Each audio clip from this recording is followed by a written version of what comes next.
Good evening, ladies and gentlemen, dear friends. Thank you very much for joining us today on such a lovely weather. Hopefully it's going to stay the same for the at least for the next hour and a half during our panel, where we are going to discuss a hot topic, the infodemic pandemic duo that I'm sure all of us are already experiencing, or were already seen.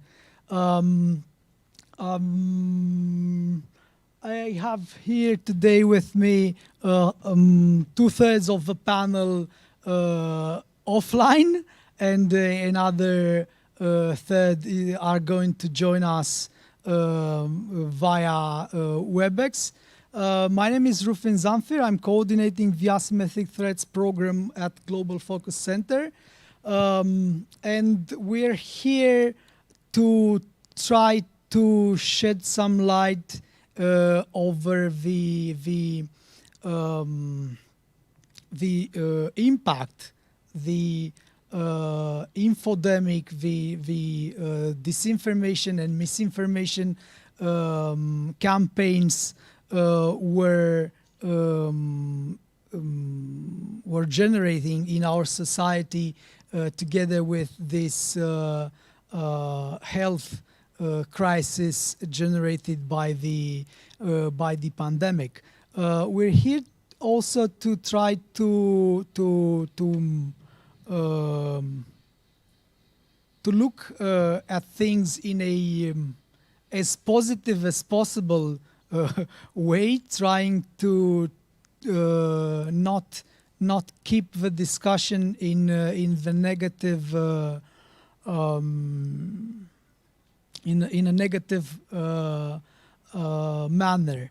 Without further ado, I will step into the conversation, and I just want to let you know that we're going to do a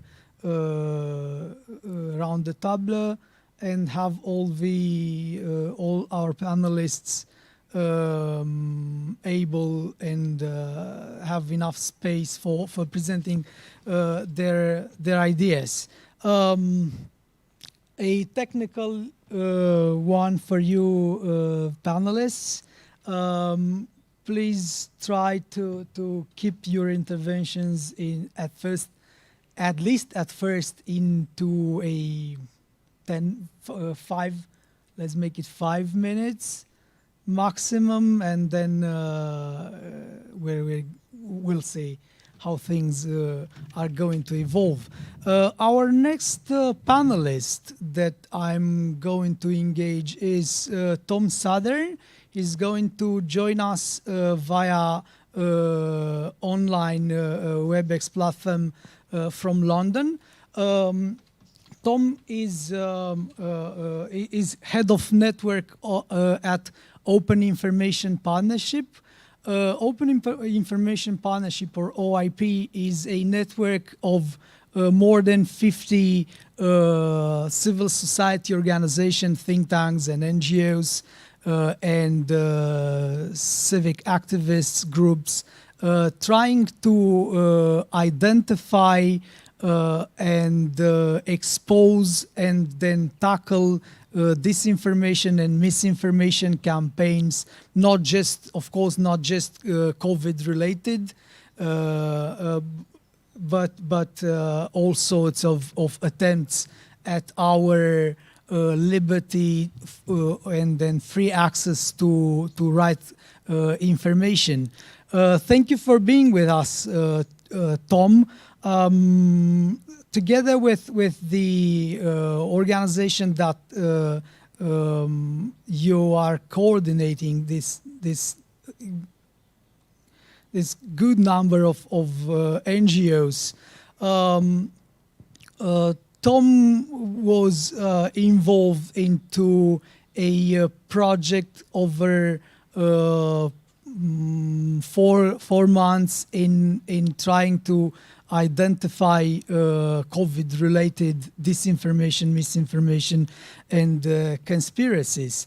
And as part of this project, we ourselves at Global Focus covering Romania, I do know that at least part of the narrative, the disinformation narratives, are to be found not just in a single country or not just in a restrictive set of countries, but part of this disinformation is cross-border, is also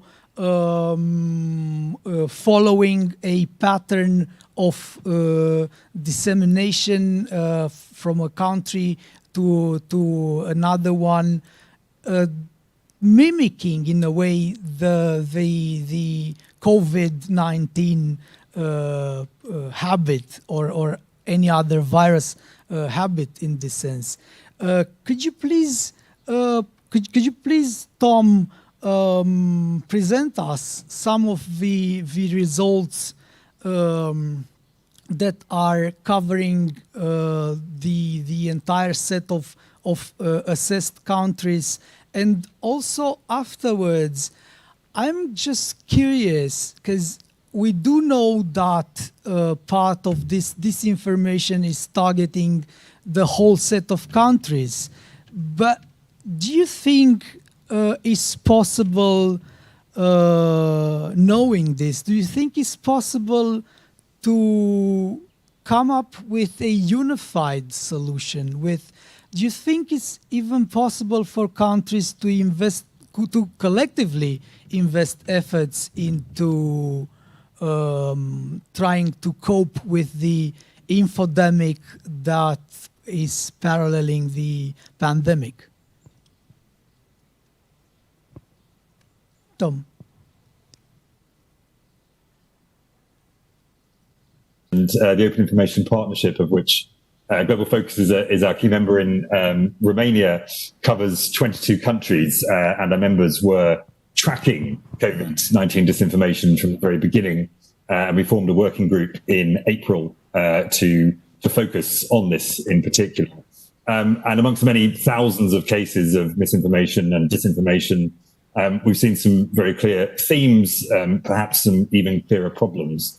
And I'll just quickly run through some of the broad narratives we've seen that, as Rufin pointed out, cross borders. I'd also like to emphasize that the spreaders that we identified of disinformation were pretty vast, from organizations or outlets allied to hostile state, to non-state actors, to people profiteering off ad revenue, and many more. And I imagine we'll all dive into that a bit later. But in terms of the themes that we saw, in sort of quite broad overarching terms, the first was probably the failing West, which focused primarily on the purported incompetence or hypocrisy of Western liberal democracies, over-exaggerating perceived mismanagement of resources. And, for example, in Lithuania, Latvia, Ukraine, pro-Kremlin outlets accused those governments of spending money on things like concert halls or roads rather than COVID-19. And this fed very much into sort of corruption themes as well, such as the claim in Armenia that the requirement to wear face masks was actually there to serve the corrupt interests of the health minister at the time. And similarly into themes of lack of sovereignty or a loss of control, which moved into the idea that the EU is overbearing on this, is hindering its members, or that NATO is doing the same, and that other possibly more authoritarian countries, such as Russia or China, were the actual protectors of the smaller countries. The second theme, which is again related to this, is actually the West as an aggressor around COVID-19. So this claimed that the pandemic was either connected to Western geopolitical activity or other nefarious ends, and primarily was tied to things like the Luga lab in Georgia, which was built in 2011 with US foreign aid, and observed as a narrative primarily in Georgia itself, Armenia, and Ukraine, whilst claims that NATO would use the virus as a subtext for war was found across the Baltic states in particular, but also the Visegrad Four, Moldova, and several others. The third overarching narrative that were identified was around malign elites. This would be one that I think most people have seen quite a lot of, and seen certainly from the beginning, following on from long-standing claims that there is sort of a shadowy world government that's pulling all the strings, sometimes with very overt anti-Semitic tones. It's an old New World Order trope, but it certainly blew up during COVID-19. We saw in Romania the blog Gădeste speculated that in May that Bill Gates and the WHO were part of a secret cabal called the Apocalypse Witnesses, which was set on dramatically reducing the world population, which appeared similarly in Czechia on a site called ARFA. In this version, the sect was actually called the Good Club and led by George Soros and Warren Buffett. And this sort of all fed into each other to the degree that it wasn't really clear where it started, but they ended up blending together, revealing some kind of sinister relationship between the Gates Foundation, the WHO, the National Academy of Medicine, and the like, and some really interesting evolution of narratives with even sort of Pizzagate-style satanic conspiracies. And as ever, one did see sort of George Soros as a bête noire, but and particularly Hungary, but it was interesting to see the evolution of new characters in this, particularly Bill Gates. The fourth was moral decline, so primarily a narrative focused on religious freedom or the perceived lack thereof. During COVID-19, we saw a lot of claims about divine protection from COVID-19, particularly in more strict Orthodox countries, and conversely claims that it was divine punishment against the West for their liberal views on things like abortion or LGBT plus rights. And this bled into so-called value failure around sort of public demonstrations, which again we saw with the Black Lives Matter protests. And the fifth was non-democratic states as protectors. So Russia and Chinese states in particular, as well as some other authoritarian states, spent some of their resources pushing claims that they were the only ones defending the world from COVID-19 and that their systems were superior to those of the democratic Western countries. So in Bulgaria, for example, a site called Newsfront pushed the claim months ago that Russia had developed a powerful anti-COVID drug, which never materialized. And then separately on the more defensive side, there were constant claims of Russophobia, supposedly directed against ethnic Russian minorities in countries such as Latvia. And then finally, a very, very broad category here, but will be misinformation. So the less clear that there is hostile intent from a state or otherwise, which covered a huge amount of things, from everything from 5G to anti-vax to a range of others. And some interesting ones in that came out of the sort of appeal to authority. So there was this push to find either doctors that were willing to go against the grain of other doctors in the consensus, or to make doctors up in some circumstances. There was a specific case in Georgia for that. And with the doctors, the willing doctors that were to come on and make claims to the contrary of the scientific consensus, you had quite famously the Plandemic video, which spread like wildfire with a former biophysician called Judy Markowitz, who's been widely discredited for many years. But the appeal to authority, somebody wearing a lab coat, is quite powerful and shouldn't be ignored. And it was famously the subject of Milgram's experiment, of course. So those were some of the broad themes in that. To your second question, I think it highlights a number of fractures or difficulties that we've always seen, but it has also shown that there is quite a lot of power in civil society in particular coming together. I think that there's definitely an acceptance from many governments that they alone can't always reach the right audiences. They won't always be credible to them. And during this pandemic, a lot of work's been done in the short term to support counter disinformation around the virus with civil society, either to ensure the right messages around masks are getting out there, for example, in a credible way, or to ensure that these civil society groups can continue going in what is quite a difficult financial time for them.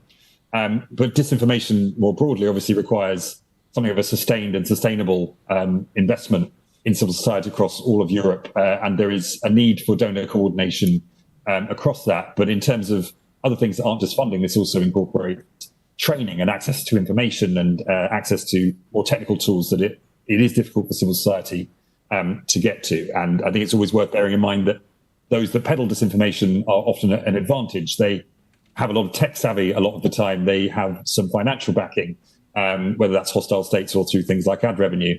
And because their content is in online terms controversial, it means that they're more likely to get promoted through social media algorithms and go through the funnel. So the good guys need something to match that.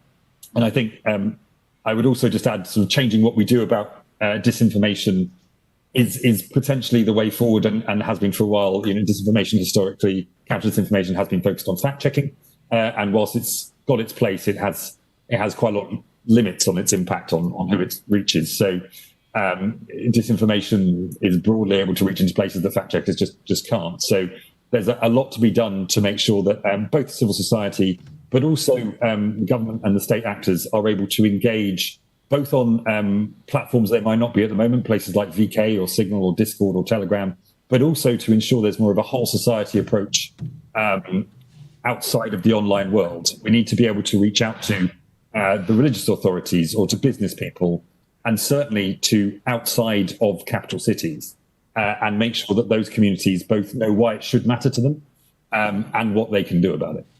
So I think there is a lot of hope there. Yeah, I certainly hope so. But thank you very much for sort of bringing up this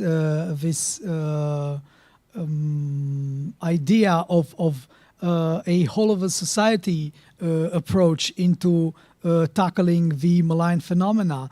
Because and you, Tom, already mentioned this.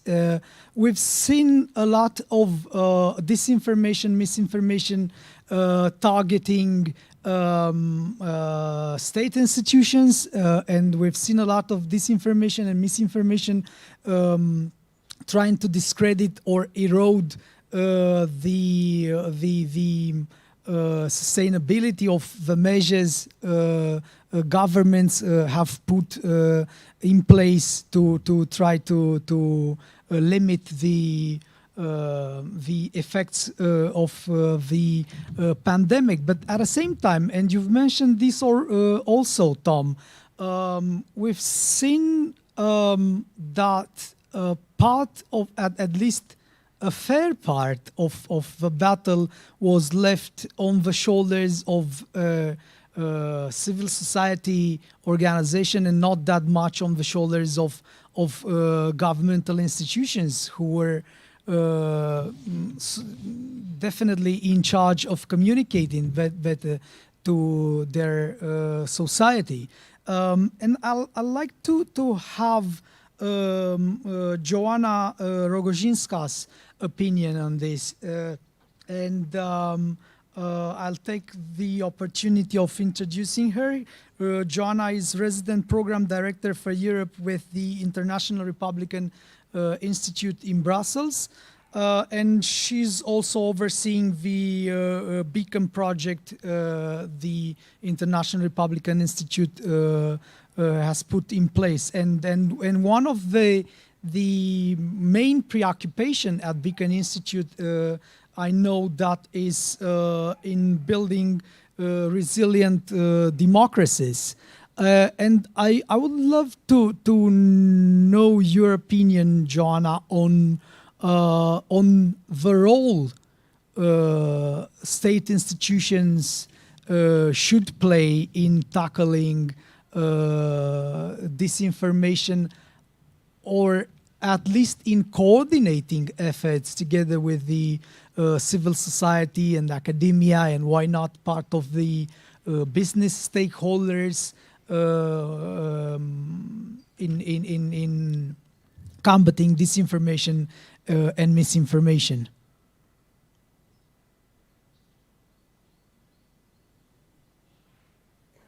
So first of all, thank you very much for inviting me. And I have to say the weather where you are looks much nicer than rainy and windy Brussels. So I envy the fact that you're there and regret the fact that I couldn't make the trip.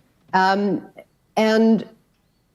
to to answer your question, it's also to pick up a little bit from where you started and something that Tom mentioned as well, in the sense that if we look at the positive side of what happened in this whole infodemic and pandemic, that while disinformation, I think, very frequently was viewed as something that was either confined to the realm of national defense, because it was viewed as national security issues, or whether it was, in fact, looking at government disinformation in some places, it actually, I think, opened the eyes of many that not only is it a whole of society issue that touches everybody outside of the political and defense spheres, but it in fact does encourage a little bit more interaction. So situations vary from country to country in the sense of how willing policymakers are to engage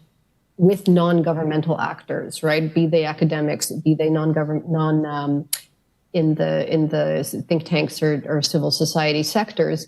And here, I think a lot of them realized that they in fact did have to harness not only the know-how of the organizations to be able to better track and combat what some of the disinformation was happening, but also to help spread a message. I mean, so there was at least certainly a very positive case in Slovakia that actually paired with a civil society organization. The healthcare ministry, in fact, recruited them in to try and help not only fact check, but to disperse out more positive health information to the broader public. So, in an ideal world, obviously, all of these actors should work in concert. Politics being what it is, it means that there is a tendency, certainly in some states, to try and keep non-governmental actors at an arm's length, particularly if disinformation is viewed within a security sphere or simply within a security lens. And so therefore it ends up narrowing down into like cybersecurity and these kinds of things. So the pandemic kind of demonstrated that there's actually far greater consequences to everybody if you compartmentalize this way. And that not only the methods that Tom described as well in terms of transmitting disinformation and how they're disseminated are actually quite similar, regardless of whether you're talking about an intentional and an aggressive disinformation coming from outside, for example, or what we saw in the case of COVID, an awful lot of organic and passive disinformation coming from the general public, really. Disinformation, conspiracy theories thrive in uncertainty and fear. And they're only driven by a mistrust in government institutions and the authorities. So perhaps the lesson that at least some of the governments learned that, and what we have been working on. I mean, so the Beacon project that you mentioned actually was probably one of the first projects that started tracking disinformation, particularly in the line foreign influence, already 6 years ago.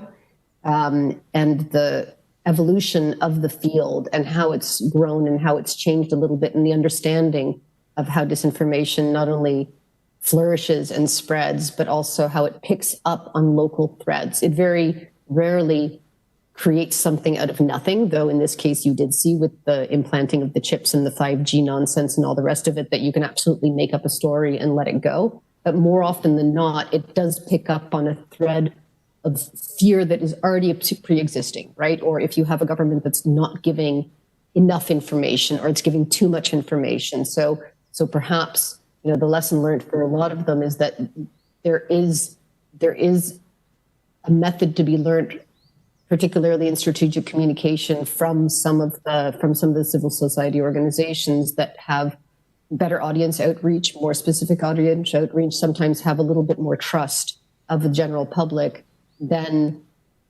a golden grand government structure that sits somewhere on a pedestal that's simply going to tell. And especially in a situation where there isn't a clear answer, where the evolution of the virus and the information coming around it is coming so fast that, frankly, a lot of governments were a little bit out of their depth. The WHO was slow in responding. So, that's just what happens sometimes in a situation that's absolutely unprecedented as this one. And that was not, some would argue, some foreseeable in some way, but on the other hand, that the response could have been faster, more robust, less panicky, were there to be better communication, at least with key actors who had dedicated audiences, who trusted them, that they could engage immediately. So perhaps that is the positive lesson learned coming out of it on the government side. The policymakers, governments should engage these actors more, that they should not see them as it, again, it depends from country to country, but certainly in some countries, they are viewed as hostile to the governing authorities, that they aren't looking at working in concert, that they're looking at simply criticizing them. Whereas here, there's actually, everybody should theoretically have the good of the state as a whole in mind, right? And so working together in partnership, even in a selective manner, is the way that ideally these things should happen. So again, being a perfect world is one thing, but perhaps, I mean, because again, this was an all-of-society threat, it does require an all-of-society response, taking it out of the defense realm, taking it out of this kind of like hostile actors narrative, and understanding that there are consequences that are very human and that are not big P politics, if you want, right? That, I mean, that are health issues that are very basic, is the opportunity, I think, to kind of take forward and maybe engage a little bit more using this as a case study. Yeah, thank you, Joanna, for your intervention.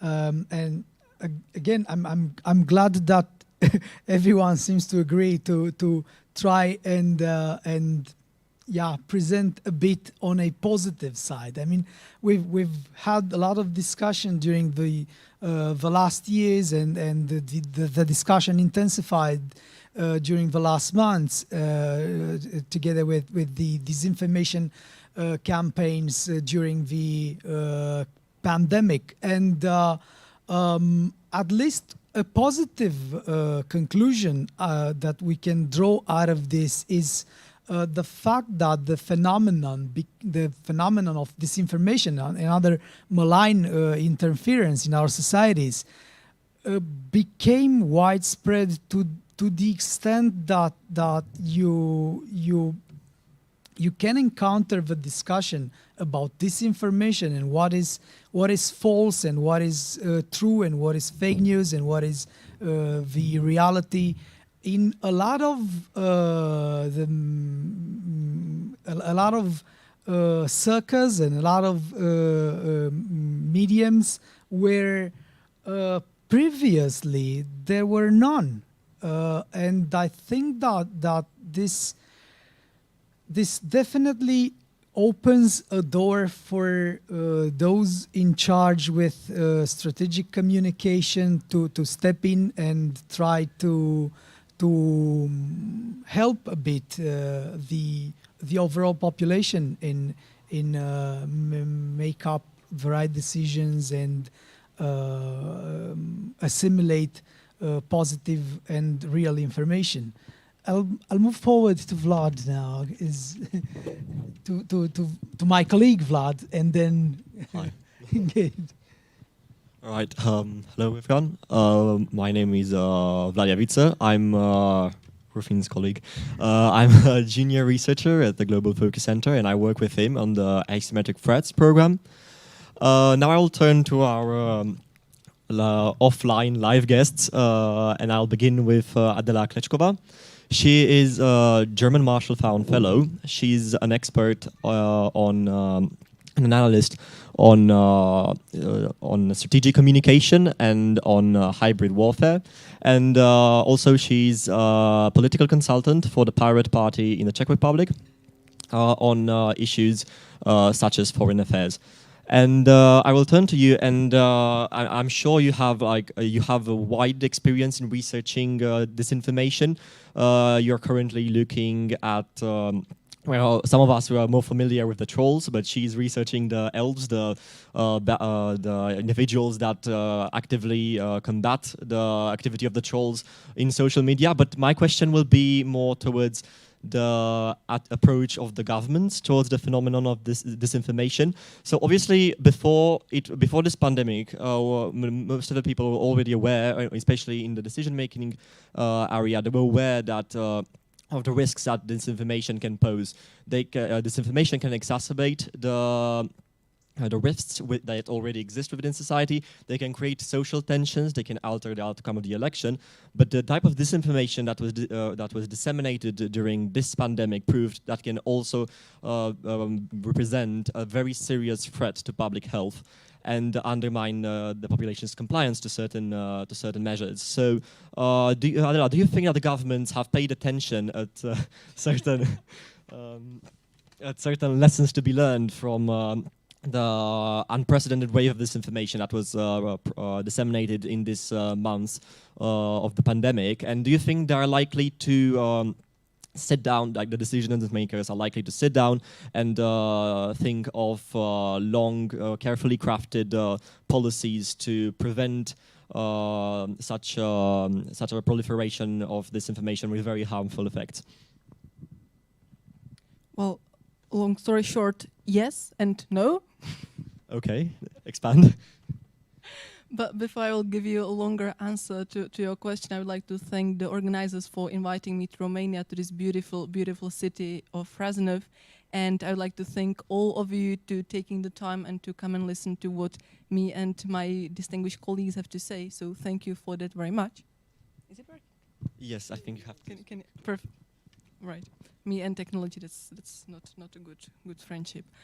But before I will tackle your questions, I would like to take a bit of closer look at the disinformation itself, because I mean, the disinformation that are being spread in the public space regarding the coronavirus, they are quite of ridiculous, right?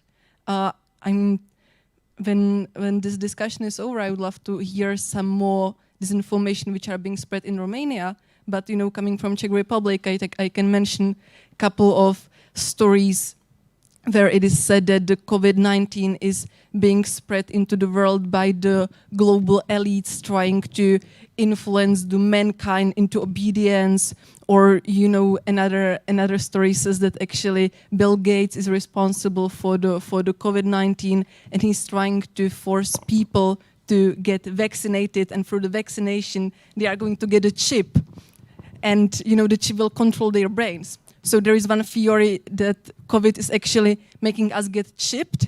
The other theory is saying that COVID-19 is already the virus that is influencing our minds. So you can see that, you know, the stories are different, but the overall goal is always to control us and to enslave the humankind, which to my mind is kind of ridiculous.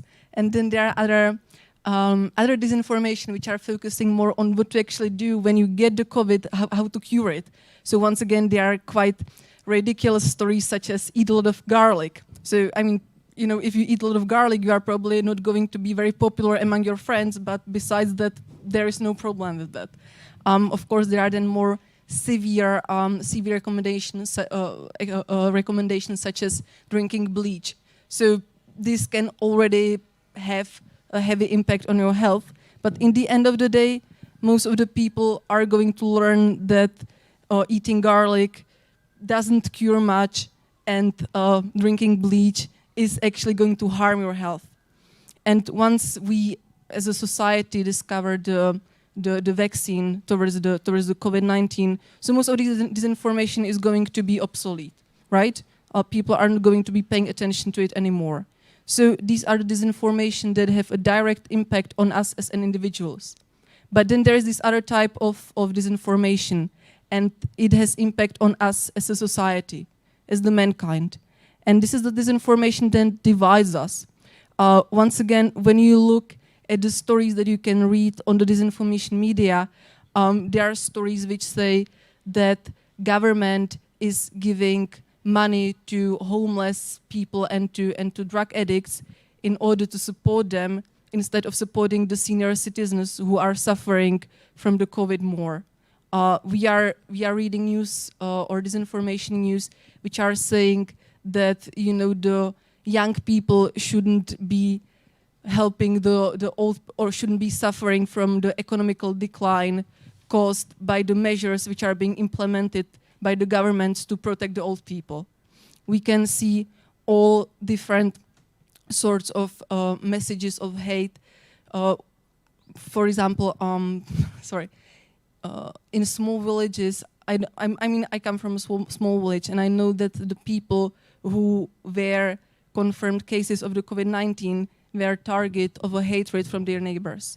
So in small communities, once you are infected, you are wearing this like red sign on your forehead, and you are the goal of people attacking you verbally or looking at you with hatred and with negativity. And all of these things are partially an outcome of the disinformation, which is trying to, polarize the society. And once again, these wounds caused by the disinformation, by COVID, are the wounds that are not going to be healed as easily as just finding a vaccination. So I'm talking about the second type of fake news and disinformation, which are leaving the marks on society that, that will be healed with great difficulty. So what I'm trying to say is that the disinformation is contributing to the polarization of society, and the main question for the government is, how are we going to tackle it? How are we going to find a solution? How are we going to find a cure? I can see governments, at least in the Central and Eastern Europe, to failing to do so. We can see governments that are failing to inform the citizens about what's right and what's wrong, failing to tell them whether to wear masks or not to wear masks, whether to be social distancing or not. So we are seeing governments failing just to, providing the security for the people they are responsible for. So then this is not such a big surprise that actually the government then are also failing to debunk the disinformation, which are connected to the COVID. And the question is whether the governments will be actually able to learn from these pandemics, whether they will be somehow able to prepare for a next round of pandemic or for another round of any sort of crisis. And so far what are we seeing is that the governments are failing to do that as well. We had the wave or the first round of pandemics during the summer, during the spring, and then we had the summer when the numbers decreased, and we were hoping that the government will actually take this time, this break, to somehow find a new strategy for what can be done when during the autumn the new wave of the pandemics will arrive. And once again, coming from the Central Europe, I can see that the government has wasted this time, that they have done literally nothing, which leaves me kind of skeptical towards the future.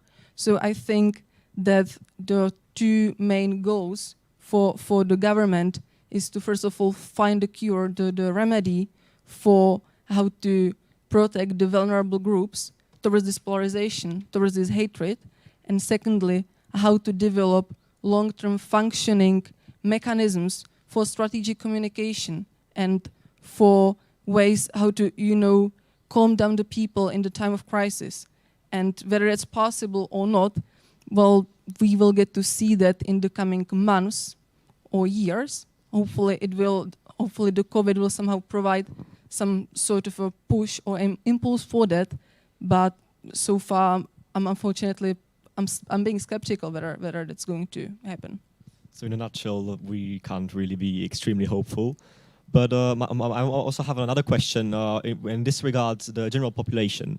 So you said that the governments, it's a pretty high probability that they will not be able to draft efficient policies that are able to efficiently tackle any future wave of disinformation, maybe from this pandemic or any other crisis that sees heightened uncertainty and social tensions. But would you, in your perspective and from your research, have you noticed any change in the attitude of the general population towards disinformation? Is it more? Is the general population more aware? Is it more capable to just make a repulse to it, or at least be less vulnerable to it? Well, I would say that once again, this pandemic in some ways is unprecedented, and the disinformation connected to it as well. Because unlike most of the disinformation we could have seen ever since the disinformation became a thing in a public space, so this disinformation is connected primarily to human health. And human health is something that we all understand. And human health is something that we all have, and it's important to all of us. So I would say that unlike disinformation regarding the European Union or the NATO or all of the other things that are more abstract concepts, that's something that we actually understand and can relate to. So this is something that we notice. So which leads me to believe that if we are dealing with a number of disinformation which are connected to our health, and we can see people who are acting out according to these ridiculous disinformation which I mentioned before, such as eating garlic, drinking bleach, or even destroying the 5G antennas. So you can get to see all these people acting out crazily. So you can realize that actually disinformation is something that really has an impact on society. So that you can really see that it is something concrete that touches us on a daily basis, that touches our daily lives. So having said this, I believe that the COVID-19 and disinformation connected to us can be some sort of waking call for people who have been reluctant whether the disinformation actually is a problem or not. So in this regard, I can be optimistic. So I think that, whereas the governments are still reluctant to actually somehow take the threat seriously, the people themselves actually their eyes can be opened to the severity of the disinformation. Thank you. And now I'll move on to Vlad Mixich. Thank you very much for coming. He's a public health policy expert. He's also a trained doctor. He's coordinating the Romanian Health Observatory, a Romanian NGO focused on public health policies and medical communication, public health communication. And he also worked as an advisor to different governments on public health. So I will try to continue Adela's ideas and ask you about the communication of the government, whether it was effective in the last months, and if not, or if it was not that effective, what could be done to improve it?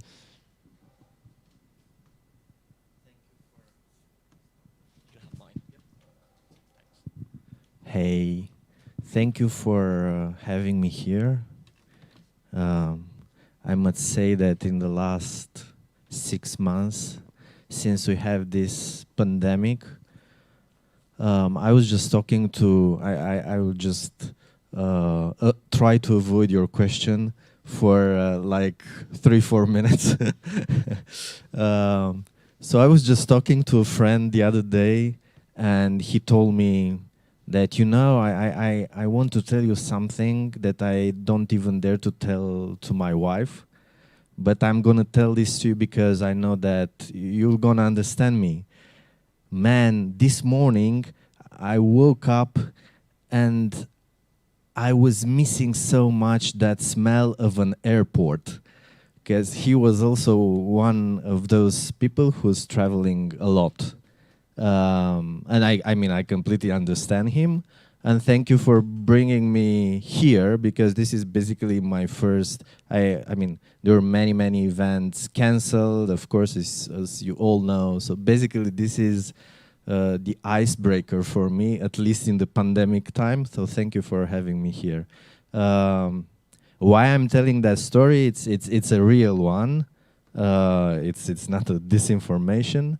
But I'm telling it because it's kind of saying very much about how much our daily life were disrupted on different levels, on many different levels. Yeah. So when you are asking me if the government did a good job, in communicating, this is the question. So my first answer is, what government are you talking about? Because I can have a negative answer for all the governments. Not only the Romanian one, many of them. Maybe there are exceptions where you had the public authorities, at least from what I followed in Europe and the United States. Maybe Germany is a good example. But otherwise, let's think about another much more problematic matter. What about the international organizations?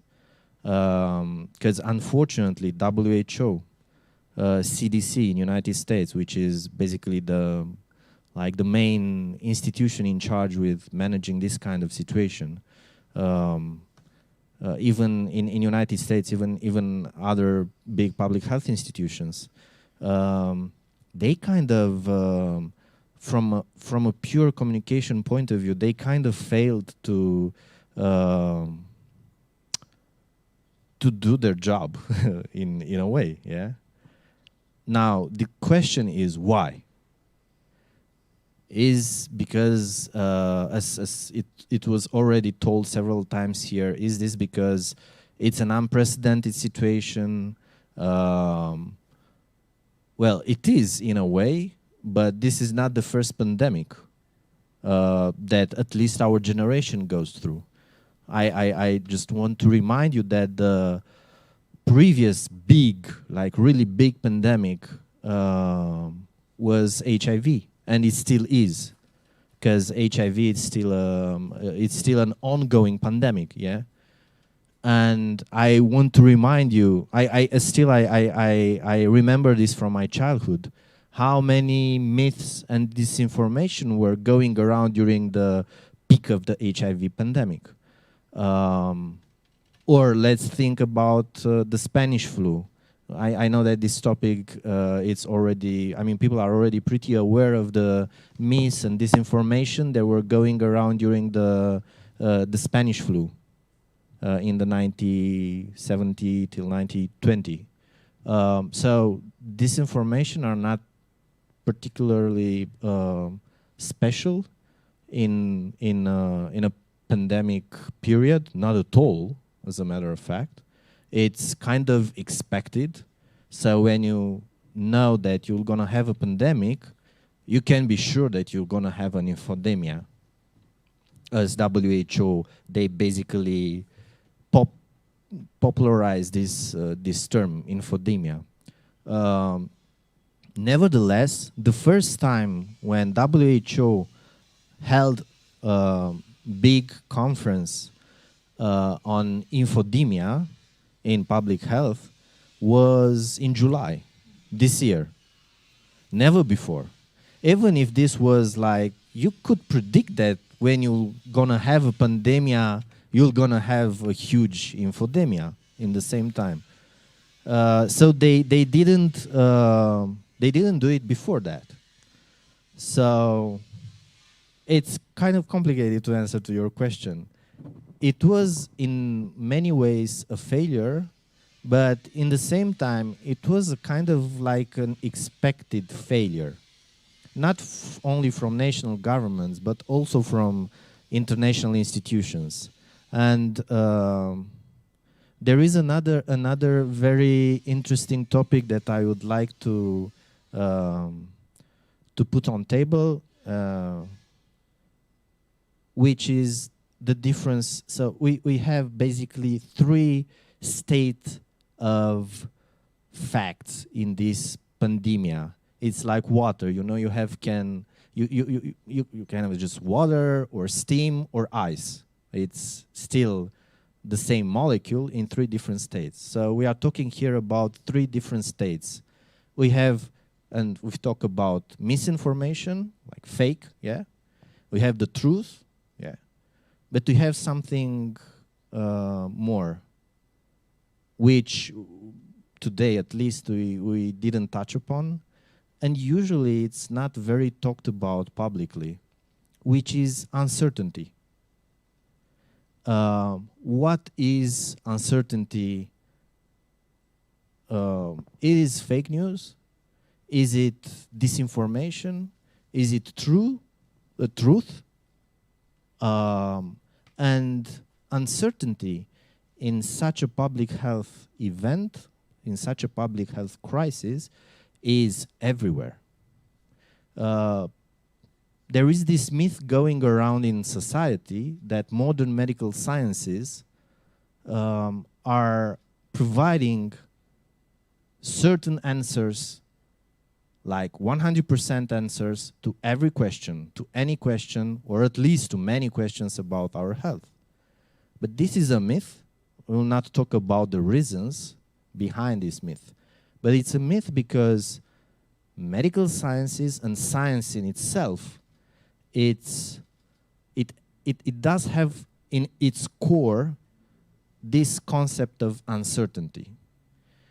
Even when you are modeling in epidemiology or in health economics or in many other fields, mathematical models were and still they are used in this pandemic, and it was talked about a lot about mathematical models, which was never talked before March, before last March. But in any kind of this modeling that you are doing, you have to take an account for all these variables which are introducing an important factor of uncertainty in your model and in the end in your prediction, okay? When we are talking about medical sciences and life sciences in general, uncertainty is like the bread. Of course, you put the butter on the bread or the jam or something else, but uncertainty is a thing that you have to work with daily. When we are talking about a new disease, a new virus, something which is still not known, if we are talking publicly about such a disease very early, as it was the case, it's kind of unavoidable to have to deal with uncertainties. How do you deal with uncertainties if you are doing health communication? People are asking, can I take coronavirus if I'm eating an apple from a market? And they are expecting a yes or no answer, because you are the medical doctor. You are the public health expert. You are the person who is science, yeah? It's like, I believe in you. You are wearing a white coat. You are not wearing a black coat as a priest. You are wearing a white coat. I don't understand many things about the reasons that you are saying that, but I believe you. It's a matter of belief for the public when they are listening to the scientists. Generally, it's a matter of belief, because it's very difficult to have the knowledge or to gain the knowledge to understand genetics, epidemiology, microbiology, and so on and so forth in only 1 week or 2 months or 3 months. It's impossible only for the smartest, and of course there are not so many people with IQ over 180. So in the end, it's a matter of belief. So you have to believe them, okay? And if you are a public health expert or if you are a medical doctor, and you know that people are expecting a yes or no answer, like a certain answer, especially when we are talking about a crisis situation where people, they want certainties, yeah? If you're gonna tell them, well, you know, we still don't know.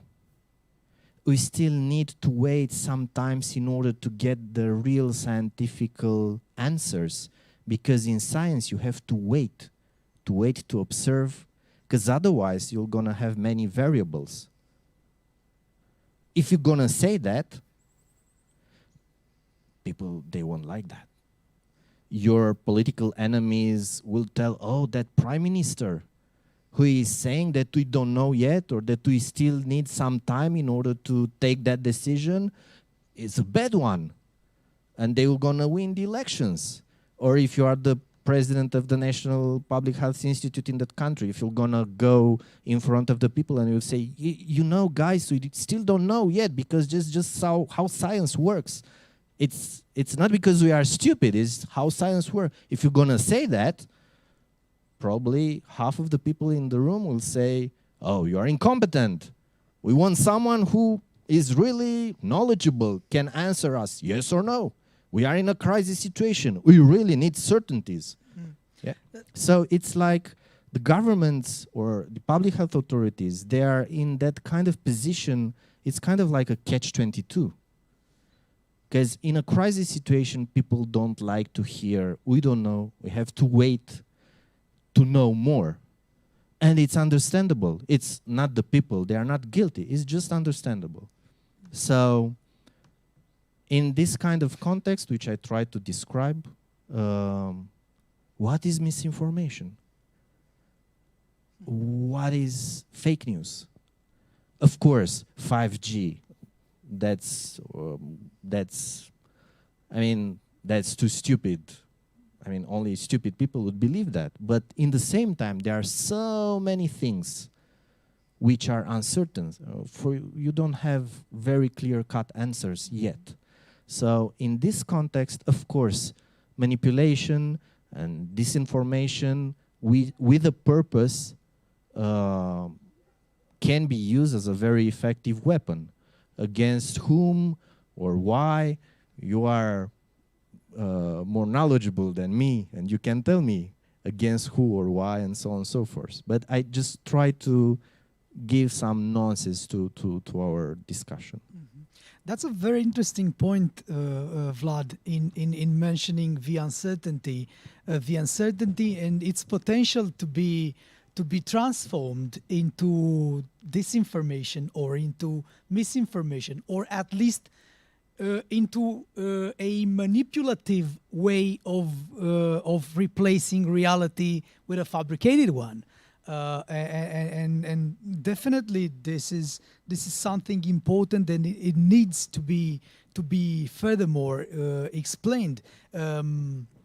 But I just want to emphasize, being a pandemic with a new virus, with a new disease, uncertainty, especially in the first 2 to 4 or 5 months, even now, is everywhere. Mm-hmm.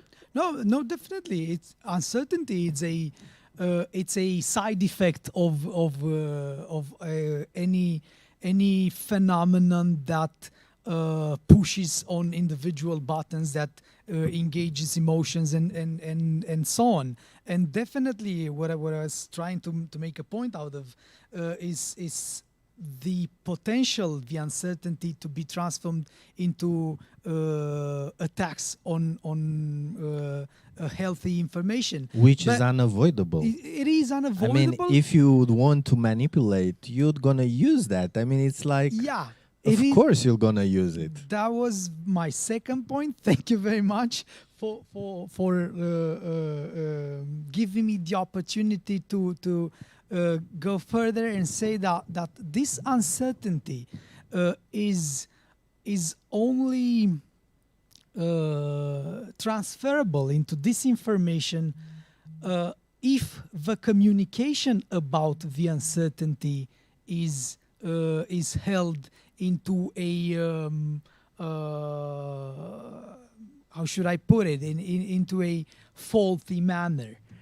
If those communicating, and this is something that we've observed during this April to June project on disinformation, COVID-related disinformation that we've conducted together with our partners in OIP. This uncertainty is only transferable into disinformation if the communicator is unable to frankly come up and say, just a second, to come up and say, well, guys, we don't know. Because otherwise, and Romania is a good example, good or a bad example actually, on this. Otherwise, the strategic communication conducted in a way of only in a I don't know if the word is correct, axiomatic, in a way of just coming up, evidence-based communication. exactly, coming up and say absolute truth. This led, this very much, in Romania's case at least, led to the situation when you have a lot of your population unwilling to furthermore listen to you, because again, this uncertainty, it translates into having the answer not today when you're asked to communicate, but having the answer a week from now, and the communication act a week from now getting in conflict with the communication act that you've already conducted.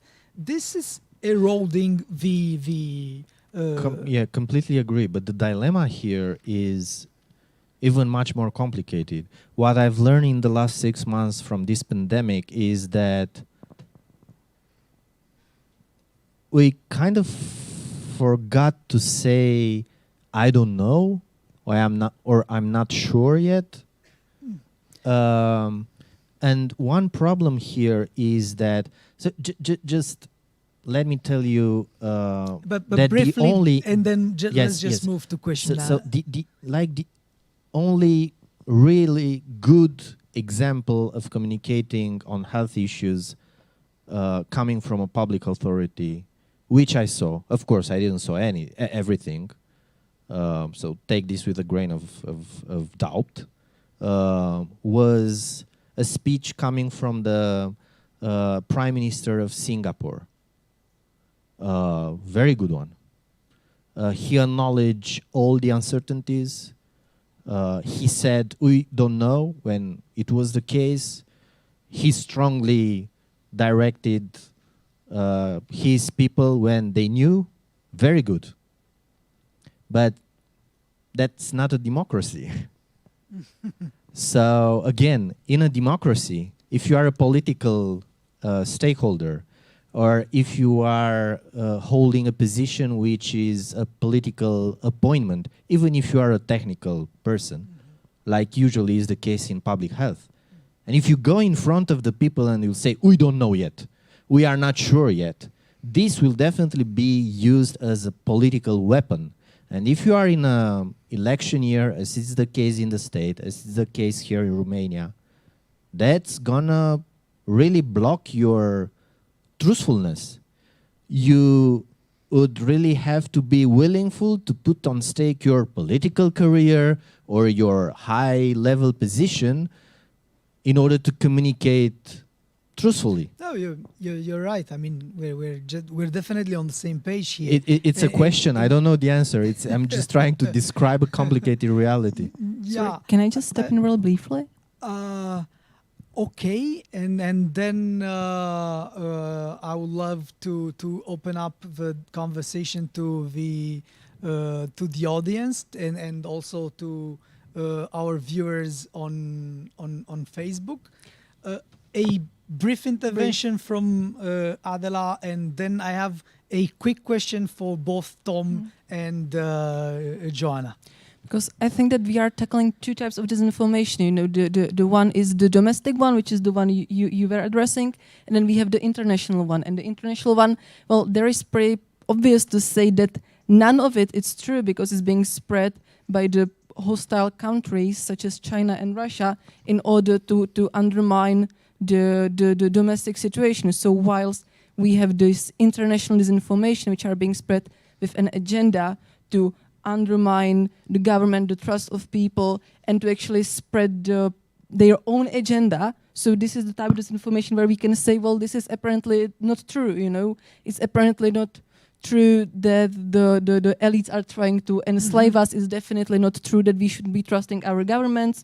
It's definitely not true that the EU membership and NATO memberships aren't making sense. So all of these things are something I think that we can agree upon. So this is the type of the international disinformation that we are certain that are fake. But then we have the domestic disinformation, and that's where you come in, where of course we need like more time, more certainty, and where more research is necessary. So, but I guess the point I'm trying to make is that we can't generalize and say like for all this information we are dealing with, we need more time, more certainty. We need to distinguish between these two groups. No, definitely you're right.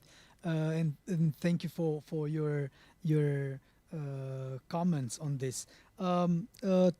I do have a question for both of you, Tom and Joanna, as experts who over the last years you've coordinated activity of a number of think tanks and civil society organizations trying to make a sense out of this malign influence phenomena, and of all of us today we're touching on the need of strategic communication and who should be those coordinating strategic communication efforts and so on and so forth. But my question to you, and feel free to jump in the conversation in whichever order. My question to you would be, is it to what extent can we rely on only on strategic communication? Is it should we focus much of our attention into this? Because at least an important part of a problem is generated by the lack of it. But is it possible to rely on Stratcom efforts only? Can I answer? Of course. Of course not. Right. I mean, the thing is that there's no silver bullet to anything. So putting all eggs in one basket and saying Stratcom is the only answer in combating disinformation obviously is naive at best. It kind of goes back to what I was saying before, is that you do need to have a holistic approach, which means you have to have both the fact checkers that are willing to do that. You need to have intelligent, data-driven policy that is being formulated and articulated by people who know how to articulate and formulate policy. And then you do need to have an element of people who know how to communicate this effectively onward to a diverse range of audiences. So, we've internally been having a conversation that, Stratcom strategic communication, much like disinformation, is now kind of like a shorthand for everything, whereas you have to unpack it and understand what the different elements are, right? So, you have a different strategic approach if you're talking about broad popular culture, in which case you simplify cartoons, you have infographics, all the rest of it. If you want to discuss a very specific and well-constructed and thought out, again, data-based policy with specific policymakers, you need to understand which policymakers you are targeting and how to speak to them on a domestic level, on an international level in Brussels, on a transatlantic level with Washington. All of these require different approaches, obviously, and structure things a little bit differently. And not only that, but with all due respect, not everybody can do everything. That is also the fact, right? As I also talked to my colleagues, and I think as Zelina was saying, so I'm really good at certain things, and on other things, I have to use a giraffe straw in order to drink it, right? And so it's understanding what your limitations are. What I would hope, and I think Tom will be in agreement with me, is what's underutilized is the value of looking at all of the actors that are involved in the disinformation field to pool their talents and resources a little bit, right? So there are outfits that are really good at fact checking, but don't know how to translate that into workable policy, either on the national or the international level. You have, also very good think tanks who simply don't know how to work beyond their audience because they end up writing 50-page, very intelligent documents that nobody reads. So, or reach a very limited audience so that it's just not digestible. Whereas you do have organizations who know how to bridge that and to make things a little bit more accessible to a diversity of audiences. And so I think that what is missing in this sphere, I think that there's a lot of agreement, not just from the community that I sit from, but from my previous job, even from the donor community, is a lot of frustration that there isn't a lot of cooperation, right? That there's an awful lot of compartmentalization, whereas this field is large enough, this pool is deep enough that that shouldn't be an impediment to cooperation, I think, right? So, I mean, some of it is simply not knowing one another and not having enough opportunity. Some of it is competition, frankly. I mean, this is the name of the game sometimes as well, is that, you know, budgets are limited, pools of funding are shallow. So there does tend to be a little bit of a competition in it, which is a little bit a shame, because I do think that there's a lot of opportunity to, at a minimum, learn from mistakes of one another's, and also to be able to leverage some of the talents that other groups have. That, you know, it's really easy for one person to do something, to like create really fantastic infographics, whereas there's other groups that are just absolutely just can't wrap their heads around it and just don't know how to get past it. So I'm gonna stop on that. I will go back to the last point that Lena made about foreign malign influence. And so, yes, obviously, on one hand, I agree. This is one of the reasons why the Beacon Project is the raison d'être for it, is looking at foreign malign influence. However, in the disinformation field, two of the most persistent problems have been guaranteeing attribution and demonstrating impact. And there has yet to be, as far as I am aware, sufficient data or evidence to have like a fail-safe on both of these things. You can go back to troll farms, yes, but that's probably a smaller part of some of the influence operations that we see. A lot of it is really difficult to attribute with absolute certainty back to a political actor. So you have to be careful, because it starts being a little bit of a slippery slope. And not only that, it ultimately doesn't fix the problem, right? So, I mean, it also ends up being, so you can censor RT, you can block it, that's fine. It's not going to stop what the problem actually is. And it kind of goes back to what I was saying before, is that if you want to divide disinformation into intentional and aggressive, coming from an actor that is looking to destroy, that's one thing. A lot more of it is passive and organic, and again, plucking at the threads that are painful, plucking at the pain points within the society. And I think that is a little bit more of a constructive way of looking at it, though it's also a lot more difficult. It's a lot less sexy, because it takes a lot less time, because ultimately it ends up being questions of accountability and governance and faith in the authorities of the government that you have. I'm going to stop preaching at this point. Thank you very much. Tom, your brief answer, and then we'll take some questions from the audience. Great, thanks. Yeah, I would echo everything basically that Joanna said there, both in terms of sort of the challenges that we're faced and potentially the solutions to it. And I think if we can, I mean, it is massively simplify what disinformation is trying to be, because it's not one thing, but the end goal of, say, polarization is, if you are the bad actor, very easy to measure, very, very easy to measure. It's very hard to measure cohesion, which is, say, the response to polarization. And that, as Joanna rightly pointed out, is both attribution and impact are very, very hard for those of us on this side to follow, and that is perennially the challenge. And also spending so much time attributing, say, one article or one video to a hostile state is it's a waste of time ultimately on most, if not all, subjects. And I think we all agree on that. In terms of just one thing I'd add on to what Jenna was saying about the other side. One thing that I'm very, very keen on, and I know all our members in the Open Information Partnership are as well, is sort of addressing people where they are. So we might not like that people have a certain political position. We might not like that they don't believe in wearing a mask. We might not like that they think that COVID's fake. But the fact is that they do. So we have to find a way of approaching them and addressing them in a way that engages them and pulls them back towards the truth, for want of a better term. And that comes back to everything that was just said around burden sharing in particular, between society, also between governments, and also between somewhere in between.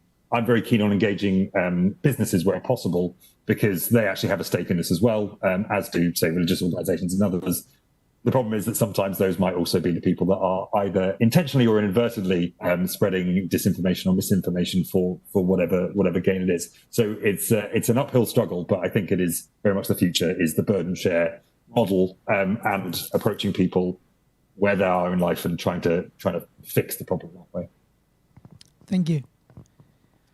And now we have like 20 minutes, 20 minutes left from our panels. I would love to hear your thoughts or your questions even.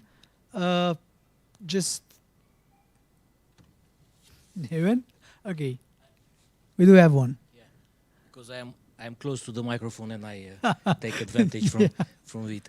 Mihai Radulescu from Romanian Television. I would like to know, to hear you, what do you think are the most efficient approaches to these realities?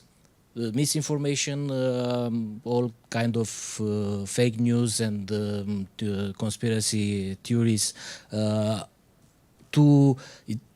What will be the most the best approach? You know, the hard one, the soft one. Hard one could be censorship, could be fines. The soft one could be just criticism, or ignore it. And who should make more or less in this field? The authorities, the traditional press, the quality press, so-called, the civil society. Thank you very much. Thank you for your question. Let's take another one and then Joanna, Dani.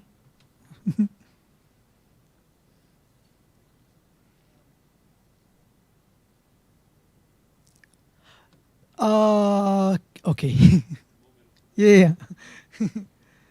Thank you for the moment of publicity. I was actually very intrigued with your conversation about uncertainty and disinformation. Could you speak up? Okay. Sorry. Please. I was very intrigued with your conversation about disinformation and uncertainty. And come to think of it conceptually, disinformation is basically an agent offering certainty in places where people, consumers, are seeking certainty.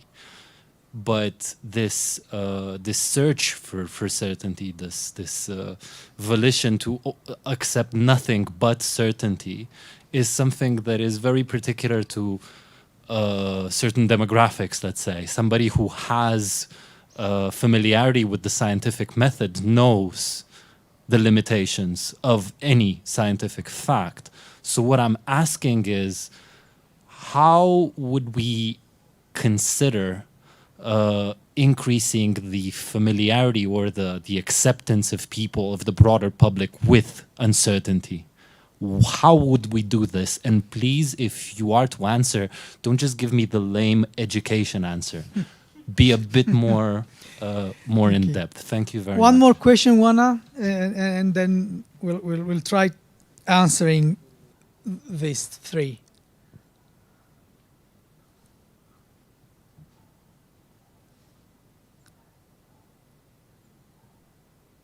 Thank you. I just wanted to basically echo what Dani, the note that Dani ended on, which is, look, I mean, I understand that we have a tendency to feel that this is very new, that the circumstances are very new because of mass communication and so on and so forth. But we have at least some examples. One that I can think of is New York Governor Andrew Cuomo, of efficient communication, which at least has brought him politically increasing popularity, which he has sustained despite the fact that New York was one of the worst affected states, just because he delivered daily press briefings. He did not say, we have it under control, we know all about it, I know what I'm going to do to stop it. What he said was, this is what we know, this is what we don't know. We have it under control in the sense that whatever happens, we are going to do our best. We're not panicking, we are here. and we are doing something about it. So what I'm getting to is crisis is not something new. Communication crisis is not something new. We might not know everything about COVID-19, but we know a lot about crisis communication. So would you be able to perhaps look a little bit on the side of what is it that in very concrete terms governments, authorities, civil society are not doing from the arsenal of things that we already know and of things that we have experience with in previous crises, because that's something to build on for the future, where we're not really starting from just scratch. Thank you very much. Brief answers, please. I would love to hear again Tom or Joanna on the first question that Mr. Radulescu very well pointed. What should we do? Where should we start from in tackling disinformation or misinformation? Tom, Joanna?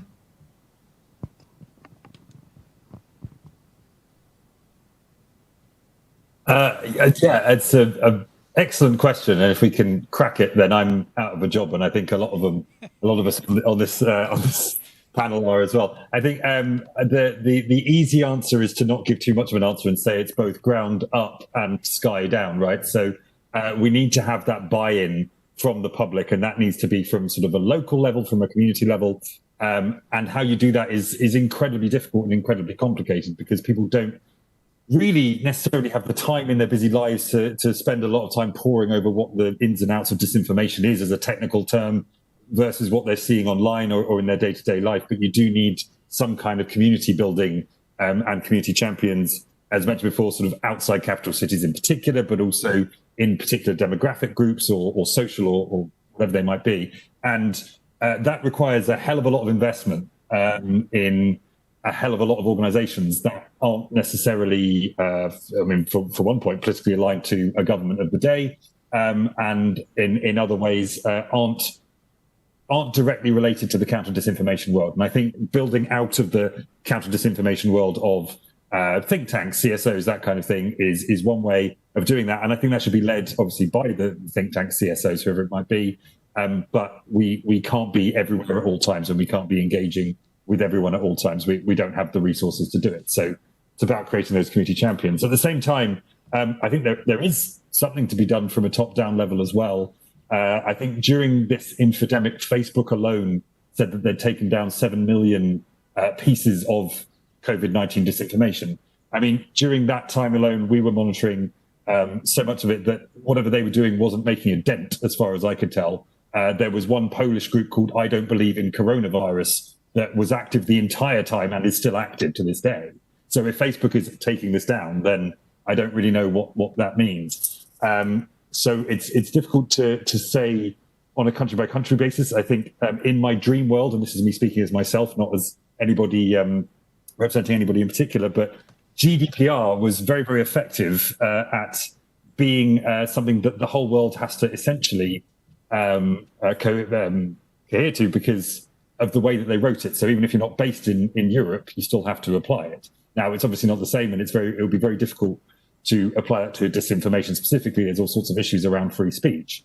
But there is a way to do this. And if social media companies in particular aren't willing, if others aren't willing, you first start with incentive, and then perhaps you do have to move on to being a bit more heavy-handed with that kind of thing. As I say, I don't necessarily think GDPR equivalent on disinformation is necessarily possible, but there is something to be done around that. And I would, as I say, love to be able to sandwich it in between the bottom up and top down. Thank you. Joanna? Yeah, I'll agree. I mean, it would be, again, it would probably put us out of business on one hand, but the truth is that there isn't a silver bullet to it, frankly, right? And in a way, it's interesting because it ends up being bound to the following two questions that human beings tend to look for certainty. Religion didn't come from out of anywhere. It's not a coincidence that it exists pretty well in every society in some form or another. And so the lack thereof, yes, obviously ends up creating fertile ground. So I'm not quite sure how realistic it is to expect that mankind will all of a sudden give up its search for certainty. So I think that we should probably leave that to the philosophers to think about, but I don't think that that's an operating reality. I'm really glad that somebody mentioned Governor Conan. So I was living in the US while the pandemic was ramping up. And to be fair, actually, there was a number of mayors and governors that did do daily press conferences, updating on the situation daily. And a lot of them were quite good, frankly. And so I think that that ends up being the, again, unsexy and very long-term answer to it. They were very transparent. They were very frank. They were very clear about what they knew, what they didn't know, what the supplies they did have, what they didn't have. And so really just kind of on a rolling basis, updated the public in a very frank manner as to what was happening. And that was actually, it wasn't a single event, it was a daily event. And I think that it also goes to what I was saying earlier in terms of what you can do on the top-down side of it is the accountability, is the governance. And, you know, disinformation preys in the shadows, doubt preys in the shadows. And so the more light that you can cast into it, the smaller the space there is for disinformation. And I think that the question was in terms of the media, in terms of journalism. Yes, essentially, right? I mean, it's understanding that the media space has changed drastically. There's an actually interesting study that I think a lot could be learned from. But again, it's because it comes within very defined territories. But the study did look at how senior citizens consumed media, how they consumed new media. And the finding basically is that they consumed internet media the same way that they used to consume newspapers, on the assumption that there is an editorial process, on the assumption that there is a review process, that there's a vetting, and that there's a due diligence that simply does not occur, frankly, in a lot of media now, and that ends up being a bit difficult. You know, when news was simply news instead of endless op-eds, and there was no distinction between opinion and fact.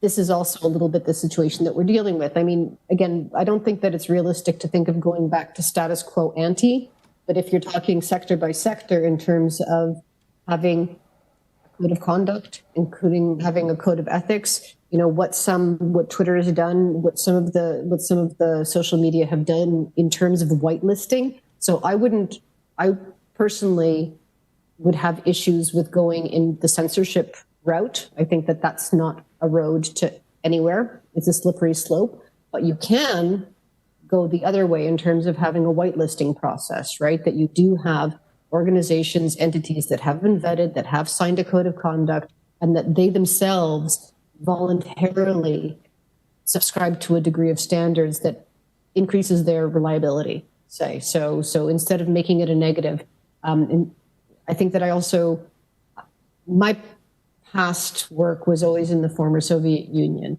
where they really like their libel laws and they really like their censorship laws. And it becomes quite a slippery slope as to who you're defining as being slanderous and who you charge with libel when they're in fact simply stating the truth. So the censorship route I would probably not go for, but perhaps something along the lines of a code of conduct in different fields.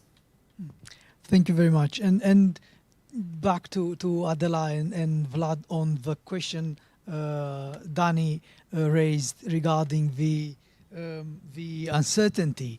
How do you tackle uncertainty in a way of educating society into digesting this uncertainty? You can take the answer. It's the difficult question. Well, actually, you were the one bringing the concept of uncertainty here. So, I only want to give an answer to what Mihai. I mean, there's the $1 trillion question that you've asked. But I think that media can do something, but only up to a point. For instance, the media should educate herself or itself, because they are pretty good communication manuals on how to fight fake news. In public health, there are some very, very good tips and tricks that you can use, and this is a pretty effective way. I mean, this is not the place, and we don't have the time to go through it. And one other thing is that I think is very important, because we are talking, I mean, the context makes a lot of the answer to this question, so I choose to answer for the Romanian context. And I think it's pretty important to the amount of time that the media gives to different guests, and the media should do as every sensitive person would do. And my favorite example is that when you want to get a haircut, you will not go to I don't know, to the mechanical or to a medical doctor. And you'll go when you want to buy a bread, you're not going to buy that bread from a pharmacist. Yeah. So you shouldn't give space at all to people with no medical training to talk on medical topics at all. Of course, if they are presenting their personal story, which usually some fake news spreaders, it's a tactic that they are often use, this tactic.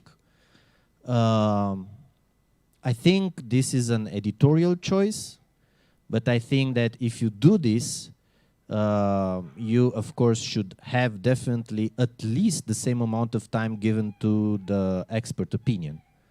And I think this is a very effective way of fighting us being, as you said, quality media, because if we are talking about social networks and online media, it's a totally different story.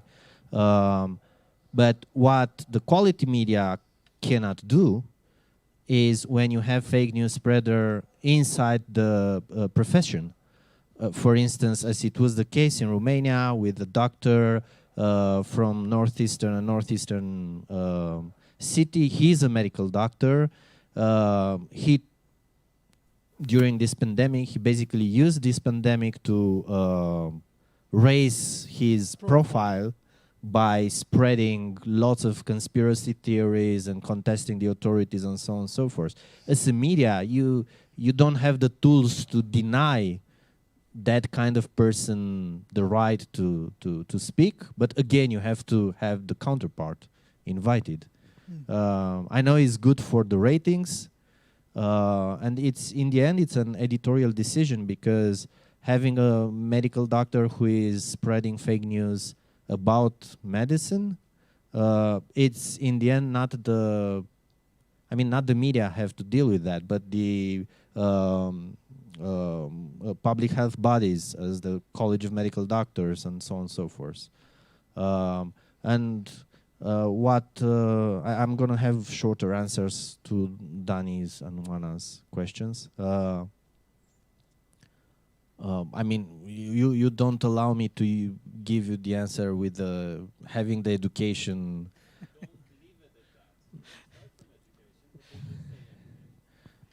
Just keep it a brief answer. Yes. Because knowing Dani... So the brief answer is education.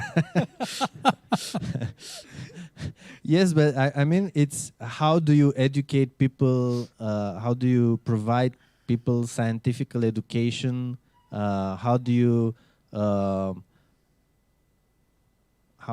explain to people that uncertainty is an important part of our lives, and that I mean, it's very complicated. Just think about how many articles, information, books, and so on and so forth wrote about biases and all the behavioral things, and still we are victims to biases. So no, I think Dani set up a trap here because of course we know that the baseline of telling a lie is the fact that I know you don't know what I know.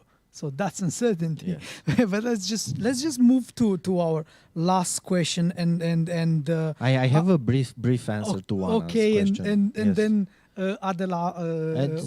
The answer is pretty simple. At least in Romania, there aren't real public health communicators working for the government with like real skills. The government doesn't direct almost any kind of funds to it, and that's the answer. If you want good public health communication, you should invest into that area. And if you're gonna invest it, of course you're gonna create the competencies and you'll have the skills. Otherwise, even if we know how to do it, if you don't have the resources, I mean, our example is pretty explicit, that we worked, we supported the government for 1 month and a half, almost 2 months, but we had to stop because this is a full-time job. Mm-hmm. So that's the answer. Put the money where your mouth is. Mm-hmm. Thank you very much. Adela, if you want to add something on the uncertainty question, if not, I would love to hear your thoughts on what Joanna asked regarding what we're not doing from the arsenal of ideas that we should have internalized. What is a lesson learned that we're not applying its effects on? So I'm not certain what I would answer to the question of uncertainty. So I'm gonna pass on that, and I'm gonna go straight to Anna's question, which actually reminded me of how we do it in Czech Republic. So how we do it in Czech Republic is that in the morning, our health minister has a press conference and he announces new measures which are going to be implemented on a national level regarding COVID. Then the team of the PRs who are taking care of the image of our government is monitoring the social networks and the public reaction to all of those measures. And in the evening, our prime minister has a press conference and he says, actually the health minister, he got it all wrong. We are canceling that and that measure, and we are leaving that and that and that. So this is, like a populistic, reactionistic politics 101. So I guess that the short answer to your question would be, let's really leave this populistic, reactionist politics behind, and let's just be coherent, transparent, and just tell people the truth. It doesn't have to be the nice truth, but the truth is always better than the uncertainty.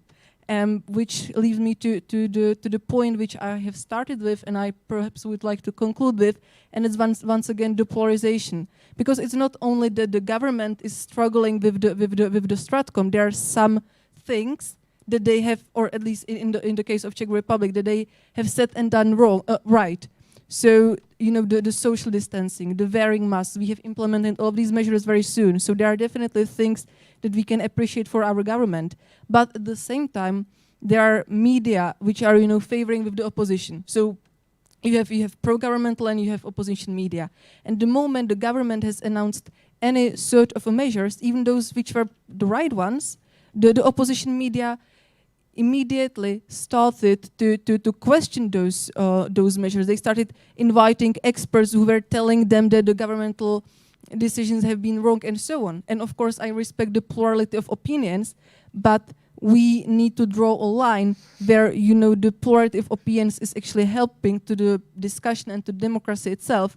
And when it is harming, when it's just causing panic on uncertainty, and when there is having a different opinion only at the price of having a different opinion without actually being constructive.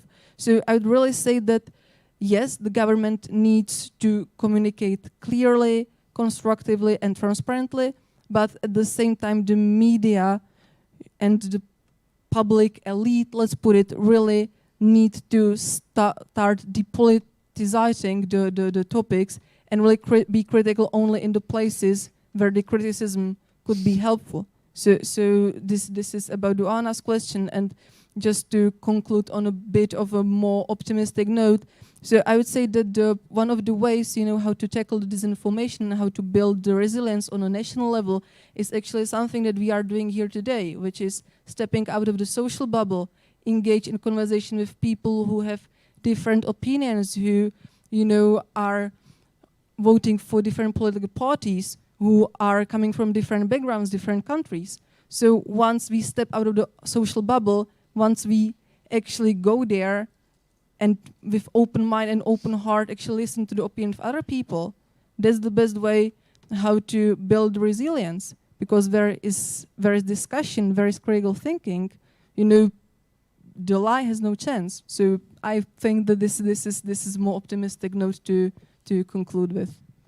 Thank you very much. And on this note on the need for transparency, I would like to conclude our panel today. Thank you very much for the very interesting thoughts and very interesting comments on the effects of disinformation and misinformation. Thank you, my panelists, and thank you, the audience. I hope all of us can leave the panels the panel with at least a slim ray of light in a positive conclusion of this infodemic. Thank you very much once again.